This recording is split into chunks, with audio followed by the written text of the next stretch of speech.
Today, I preface you guys a question about the Pacers, and that's, does it really matter who the number one guy is? More like, who the leader is on the team. So, for the first time in a while, Pacers now have two stars, okay? First time since Oladipo and Sabonis, when they both, were really, really good for that one season, right? You had the one season where Sabonis was good, but Oladipo was running things. Then when Oladipo was still good, half a season, then Sabonis was good half a season, then they got hurt, right? This is really the first time that we've ever had this much hope and this much belief in two-star players.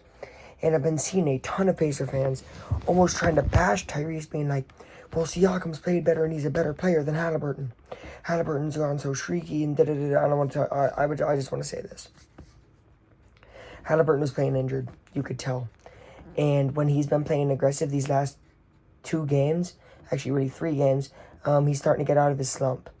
So tonight, in about 2.5 hours, there will be a game against Chicago here in Indy. It is the 5th to last game at home before, obviously, playoffs, because then the Pacers are going to have home playoff games. Cross our fingers that they stay in the 6th seed, right? But it got me to thinking, obviously, Siakam has more playoff experience. He's a champion. He's done it himself before with the Raptors. But if you remember, he needed Kawhi to come over to help him. And the way that the Pacers just played against the Clippers brought me a lot of hope that both guys can be the leaders. I think what's detrimental to basketball discourse, especially in the NBA, is saying that one guy has to be the lead guy, right? For example, LeBron's run with the Cavs 2016, everybody always mentions Kyrie saved it for him. Well, what did LeBron do for all 7 games? Why did he win Finals MVP? You know what I mean? If he doesn't make that chase down block, does that Kyrie 3 matter there late to tie it up? No, it doesn't, because they would have been down 5, not 3. So it's these things of like, you gotta look at where things matter. For example, Siakam, second half against Clippers, amazing. First half, he was also great. But Tyrese was 5 for 6 from 3 in the first half. We are starting to see a return to form. And the way that Halliburton talks about the playoffs is what makes me believe, even though Tyrese does not look as good as Siakam right now, and I love Siakam, and I'm glad he's carrying the team here, we're going to get to see playoff Halliburton, and I think it's going to be special. I think the Pacers end this season strong. They stay at minimum a 6 seed. They have a chance to get a 5. But right now where they are is where I predicted them to be at the beginning of the season, so I'm not too surprised. And I'll be there. I'll be there for the playoffs. And I'm going to try to stream the playoffs because I know you guys have missed the Pacer streams, but they will come back. But yeah, I mean, I also want to shout out Jarace Walker, Ben Sheppard. The rookies have been playing great. I talked about them preseason, about how much I believed in those 2 guys really specifically. And they have shown up and shown out.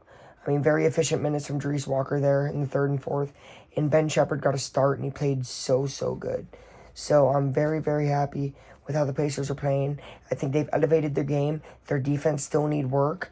And they still struggle against power forwards and small forwards that have mid-range shots. But they just played a team with Paul George and James Harden, who both have good mid-range, good 3-point games. And they played very good defense against them. And they turned it into pace. I think the Pacers can beat anybody in the NBA if they force that team to play at their pace.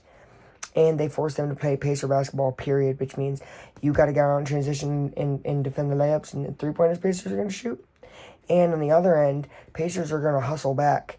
And I think what kills the Pacers, and what many teams know, is if you slow it down and get into your sets and run plays, Pacers can't fight over screens. They're not that good. They're not that physical in defense. But if it's transition and you're trying to go for something easy, Miles Turner's blocking. By the way, just set franchise record for blocks.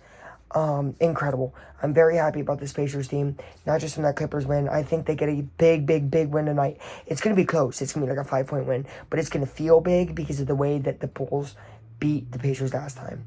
So stay tuned for more Pacers content. I'm going to try to maybe get 1 or 2 more out before the end of the season, and then playoff preview, of course. But that's how I feel about the Pacers right now.